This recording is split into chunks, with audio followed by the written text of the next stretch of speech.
This is the birth of the butterfly that burst through its protective barrier when it thought it was on the verge to die.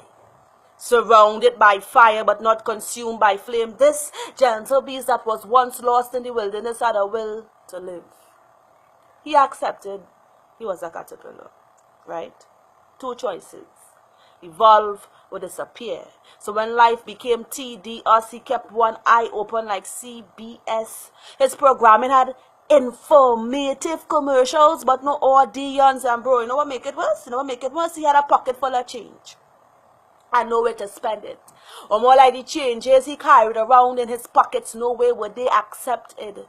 He was never really invited. So while they were up partying whole night, he was at home rehearsing, envisioning, because he realized a lion never announces his arrival. He comes with one purpose in mind: to conquer and devour. So like young Simba waiting to be king, he knew deep within he was meant to be something great, but his perspective on life was blocked by his inability to fly like a plane with no fuel. He stayed grounded by what he thought was the truth, focusing on what he didn't have. How many times we did that? Focusing on what we didn't have and what we longed to obtain. Bro, this will make you very unhappy in a world that every day change. He was stuck on this runway in one place like stagnated water.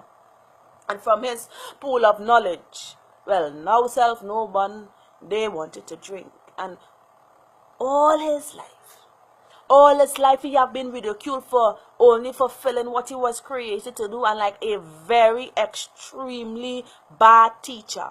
Life gave us the lessons first, the exam first, and the lessons after. And this test of life made him felt like a failure. And I got this from Akuswa. But failure was just feedback of the non-essentials being stripped away. If only he would only quiet the voices in his head, he would hear the universe responding, encouraging him to break this chrysalis that he was wrapped up in. How often?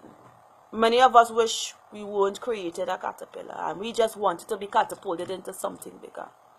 We wanted to be the trees that we fed on. And it felt inferior like foxful. How many times have we all worried ourselves into a coma, wondering if we would ever regain consciousness, crooning ourselves in a home of self-pity. Like our life with on acid had become trippy, sometimes shitty, difficult to stand. We have spent our entire life complaining. If only we had the courage to accept what we couldn't change. If only we realized our minds, they are powerful enough to move mountains like Junior Sammy Earth movers. And some of us, like me, well, we are the pui trees. Because nobody will take notice after we bloom. Although we have been winning and overcoming from the womb to the tomb, if we would just embrace our transformation into butterflies and understand we were liquefied, washing away all parts of us that made us inadequate. Then this interruption can be an invitation for a miracle to take place. It's all about perspective. Sometimes we need to really and truly look ourselves in the mirrors and be reflective.